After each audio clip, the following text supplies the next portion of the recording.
My name is Michael DeLue. Today is Thursday, October 27th, 2022, and today is episode 110 of Pull Up the Tape. I repeat, 110 of Pull Up the Tape, and I'm really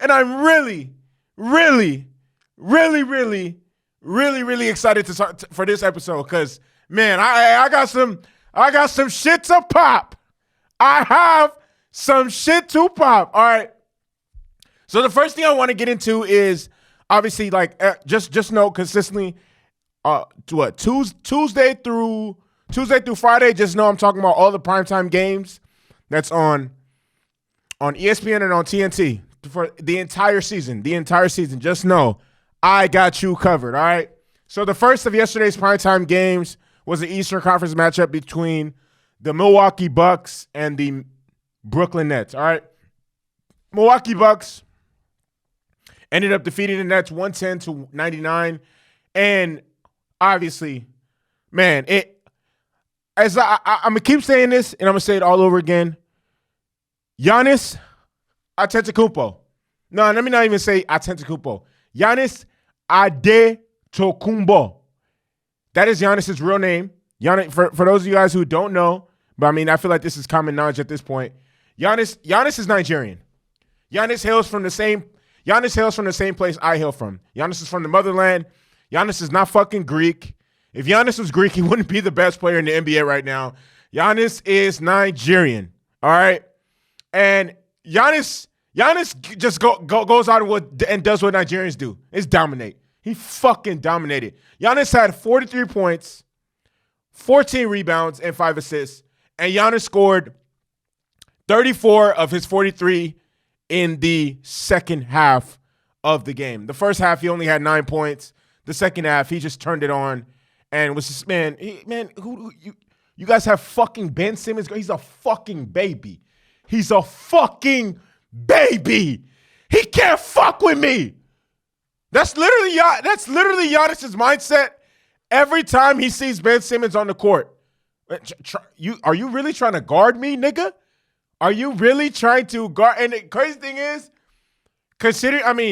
obviously he was due for an outburst in the second half, but I didn't know he was gonna fucking explode for 34 fucking points. That's incredible. He turned on the Jets in the third quarter and just was like, you know what?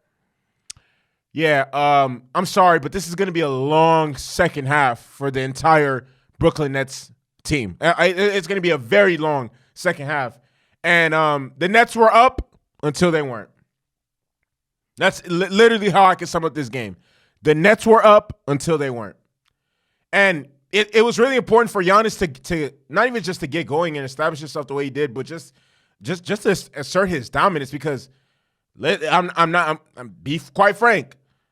For those of you guys who don't remember or maybe might be just like negating the fact that, you know, this is an occurrence because of the simple fact that the Bucks are still winning games against elite competition. The Bucks do not have Chris Middleton. The Bucks do not have Joe Ingles. Brook Lopez and Drew Holiday are not playing their best form of basketball, especially on the offensive end. They both have struggled shooting, scoring, and just even being efficient on the offensive end of the floor, which has caused Giannis, bro. In the past 2 games, Giannis has put up over 80. Was it 80 points or like 75? Giannis put up over 80 points and shot 71% from the field. That's fucking godlike numbers. And just overall, a great win for the Milwaukee Bucks, man. The Bucks, I honestly, in my heart of hearts, feel if the Bucks are playing at their highest potential, at the Bucks ceiling versus the Celtics ceiling, I got the Bucks, man. I have the Bucks. I think the Eastern Conference Finals will be the Bucks and the Celtics, and I think this time around the Bucks are going to get the Celtics with a healthy Chris Middleton. But that's just what I think is going to happen in a best case scenario if no one is injured or anything like that. But obviously, who knows what the landscape of the league will look like at that point. And but honestly, overall, great win by the Bucks. The Bucks, showed how resilient they are, showed that they're not like, and the Bucks just showed that if you're not going to play a complete game of basketball for 48 minutes, And when I say complete, I mean compete on both ends of the floor for 48 minutes, there's no way you're going to be able to beat them. There's no way. It's not happening. Especially not with Giannis. No, not happening. Not happening. Not happening. And if quite frankly, I still have so many questions about the Nets. I'm gonna get into the Nets right now. I want to give credit to where credit is due because the Nets actually played a good first half. The Nets went into the half up by 12 points, if I'm not mistaken. That was a result of quality defense. But I mean, some people can also point it to it as, you know, Giannis wasn't being aggressive because Giannis did go into the half only scoring 9 points. But nevertheless, they held him to 9 points in the first half. They had a 12-point lead. KD was firing on all cylinders. Kyrie was getting buckets. Ben Simmons didn't look terrible. But man, in the second half, their defensive everything collapsed.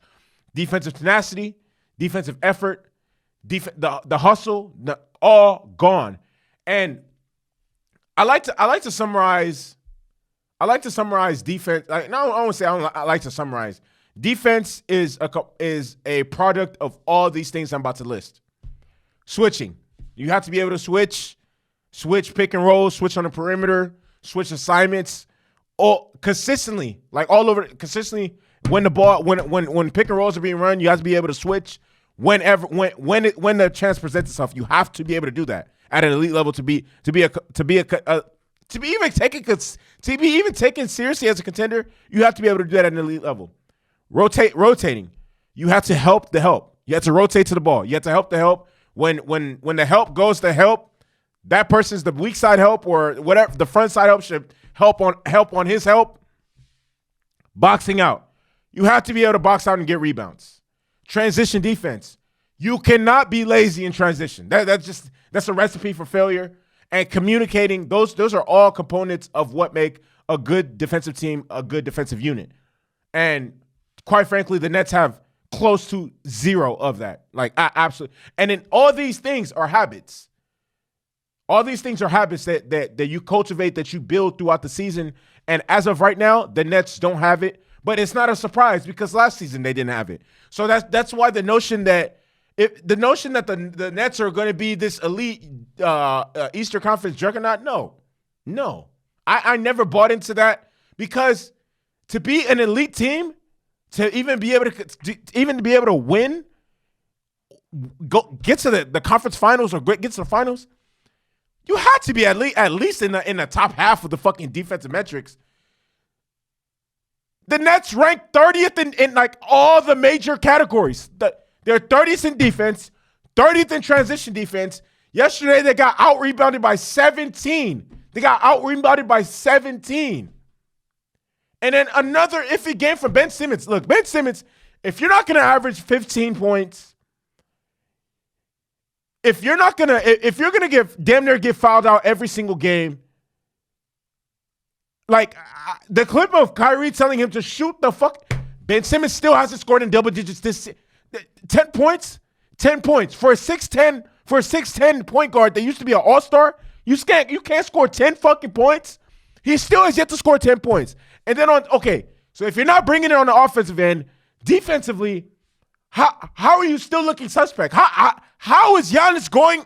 How is Giannis, bro? Giannis, he's a bro. I already told y'all Giannis's mindset and his mentality when he plays against Ben Simmons. He's a fucking baby. That's literally what he's a fucking baby. And honestly, I don't see until realistically, yeah, the Nets have enough firepower to beat teams that are just as bad as them defensively. Yeah, can they do that? Yeah, of course. But realistically, 6, 7, 8 seed at best. The Bucks, the Celtics, the Heat, the Raptors, maybe the Cavs. Like I said, 6, 7, 8 seed. I didn't say. Did I say Sixers? Yeah, maybe 6, 7, 8 seed at best. I don't see that, like, without a defensive identity, because it's just not. I don't know. It's not it. I'm gonna watch the Nets every time they come on my screen, but man, they're just you can't have players thinking every single time we lace up, we tip off the ball against this team, our best player can go for 40. Or even 30 at the bare minimum. Our best player can go for 30 because that's how disorganized and fucking horrific they are on the defensive end of the ball. You're not going to strike fear into other teams knowing that that's the fucking, like, what? Are you kidding me? Okay. So now let me get into what I really wanted to talk about today. Oh my God. So the UEFA Champions League just concluded match day 5 of the tournament, match day 5 of the group stage yesterday. So there's a pretty clear understanding of who's going to advance to the round of 16, the knockout phase, and who's not, and who's going to the Europa League, and then whose European season is just ending outright. So La Liga is down bad. Why? Sevilla not going to the next round. Atletico Madrid not going to the next round. And last but surely not the least, FC bitch-ass Barcelona. From the bottom of my heart, and I mean this so wholeheartedly, fuck Barcelona. Fuck that team. Fuck their fans. Fuck the Camp Nou. Fuck their president. Fuck that blue and red stripe. Fuck Barcelona. Fuck Jules Koundé. Fuck Rafinha. Fuck Robert Lewandowski. Fuck every player on their fuck Barcelona. It's funny, like, to see how the mighty have fallen. Messi in the 17 years that he was with Barcelona, never even sniffed the Europa League. They've been in the Europa League every season since he left. 2021 season. 2020-2021 season. 2021-2022 season. And now the 2022-2023 season. That's 3 years in a row. 3 times in a row. 3 times in a row. 3 times in a row. 3 times in a row. 3 times in a row. 3 times in a row. And first and foremost, I want to say that Xavi is an idiot. He might have been a great football player in his day. He's a horrible coach. This guy couldn't even coach a fucking non-U side. No, he's not. I don't like to relate to them or anything like that. But I think I speak for all Barcelona fans when I wonder why does Sergio Busquets and Gerard Piqué still play? Why are they still starting in critical games? These guys are shells of their former self. Why do they start? Why do they start? I would like to know. Why are these old-ass geezers still starting? They are shells of their former selves. It's not fucking 10 years ago. Why the fuck are they still playing? Gerard Piqué himself said that he needs to leave the club. After they lost to Bayern 8-2, he said that the club needs changing, and he'll be the first one to admit that he does not belong to. He should not be playing anymore. Why is that guy still playing? Why is Sergio Busquets might be a worse midfielder than Jorginho. But mind you, this guy is still somehow, maybe because he's Xavi's side chick.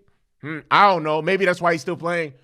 Marcus Alonso. I seen yesterday against Bayern Munich. Probably one of the best teams in all of Europe. Xavi thought it was a good idea to start Marcus Alonso at left center back. This is the same Marcus Alonso that I watched at Chelsea be a defensive liability week in and week out, that he was in a starting 11 for like the past 3 seasons. This is that same Marcus Alonso. He decides to start him at left center back next to Jules, flop ass Koundé in a critical. You can't make this shit up. You literally cannot make this shit up. Xavi is not a good coach. He blames everything on the referees, on injuries, but mind you, he just consistently picks terrible starting 11s. And I feel like calling them terrible starting 11s is being nice and kind.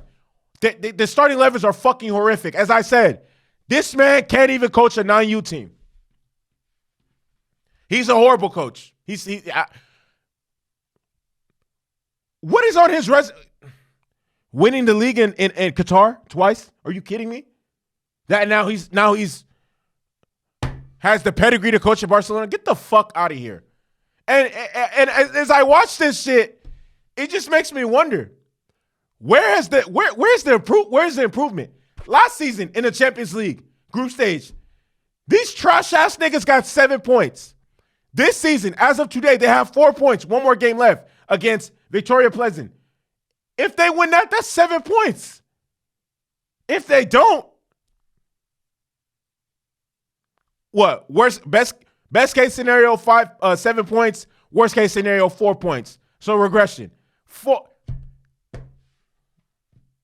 Even if they win their next game, that's 7 out of 18. They fucking suck. This team fucking sucks. Yeah, you're gonna look good when you're playing against these weak-ass Spanish teams, but when you play against other good European teams from abroad, you fucking suck. Bayern thrashed you. Inter Milan beat you multiple times. Like, this team is not good. This team is not good at all. Oh, now finally. Okay, so, hey, listen to this. Robert Lewandowski, $50 million. Rafinha, $60 million. Jules Koundé, $55 million. Frank Kessie came on a free. Andreas Christensen came on a free. All summer, right? I'm in the room adjacent to my studio, right? In my studio. This is my podcast room. I'm in my studio, the actual studio, watching consistent updates from Eunice Talks Football, Blue Lions TV, Football Therapy, the George Benson Football Channel, all Chelsea fans. And in the comments, call Koundé, call Barca, and just clowning us because Barcelona consistently keep taking all the players that we want. Mind you, we offered more money to Leeds for Rafinha.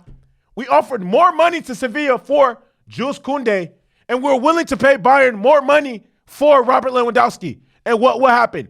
All these stupid-ass teams got lowballed by fucking Barcelona, broke-ass Barcelona. Those 3 players that I named went to Barcelona thinking that they were going to win something meaningful. Get the fuck out of here. Get the fuck out of here. Hey, Jules Koundé, fuck you. And it's just funny. They were just rambling. Oh, Chelsea's a small club. Chelsea shit. Oh, Chelsea can't. Oh, Barcelona are there. Get the fuck. Oh my God. It's just so funny how things play out in real time. It's so how does our dick taste, you bitch ass niggas? Every single nigga that oh my God. Even Andreas Christensen, you fucking clown. You left Chelsea to go play in the Europa League? You kidding me? Are you serious? You literally, bro, some of these situations that I talk about on this podcast, I swear to God, as I'm talking about it, I'm like, you literally cannot make this shit up. You know what I thought was going to happen? I was hoping Chelsea would somehow get the chance to play. I was hoping Chelsea would get the chance to play Barcelona in the Champions League. But unfortunately, that's not going to happen because these bitch-ass niggas can't even make it out the group stage. That team fucking sucks. Fucking terrible. Or a joke of a backline. Joke. Oh, my God. In yesterday's game against Bayern, they didn't even register a shot on target. Fucking trash-ass team. They fucking suck. Oh my God, they bantered Chelsea all summer about hijacking all their targets, only for them to flop and lead Barcelona to the Europa League. Meanwhile, this nigga putting his hands on me. Meanwhile, Chelsea just finished top of their group. I don't know. What does that tell you? We just handle and then let me get to Frankie de Jong. Mind you, Chelsea tried to get him too. Frankie de Jong. But I'm so happy we didn't. We're good. We have Mateo Kovacic. We are good. We are good. We fuck him.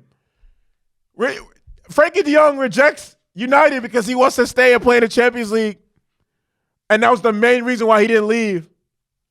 Only to still end up playing in the Europa League. Mind you, he had to cut. He had to take a pay cut. Wasn't paid the money he was promised. And then listen to this. Robert Lewandowski essentially forced his move. Essentially told Bayern, look, I don't want to be here anymore. Cause I want a new challenge. So forced his way to Barca, only to get embarrassed by Bayern and sent to the Europa League. You literally cannot make this shit up. You literally cannot. Thank you, Inter Milan. Thank you, Bayern Munich, because I absolutely cannot stand. My despise for the Dallas Cowboys resembles that of FC Barcelona. Fuck that team. Fuck that team. I genuinely dislike everything about their organization. Oh, what? All these economic levers. Keep pulling them bitches. What are they gonna do now? What are they gonna do now? The players that you got obviously are not good enough. Your coach is a jackass. He doesn't, like I said before, and I'm gonna stand on it. Couldn't coach a non-U team. Xavi can't coach a non-U team. Hey, it is what it is. Hey, in the end of the day, and then also Jules Koundé tried to clown Chelsea when we lost to Dinamo Zagreb on match day 1. My nigga, tell me how the Europa League tastes. And here's the crazy thing about the Europa League. They probably won't even win that. Look at all the teams that are going to the Europa League. All the other Spanish teams are going to the Europa League. Sevilla, Atletico, Manchester United is there, Arsenal's there, West Ham is there. They probably won't even win that. Trash-ass team. They fucking suck. Barcelona can suck my dick. With that being said, that concludes episode 110 of Pull Up the Tape. You heard it, 110 of Pull Up the Tape. Y'all know how I like to end every single episode. Long live my brother. Long live Pop Smoke. Whoa. Long live Kobe. Long live Gigi. Long live Nip. Long live Mac Miller. Long live Fort. Free Chef G. Free Pooh Shiesty. Free the whole YSL. I'm out this bitch. Y'all know what it is. It's comeback season. Stop playing with the boy.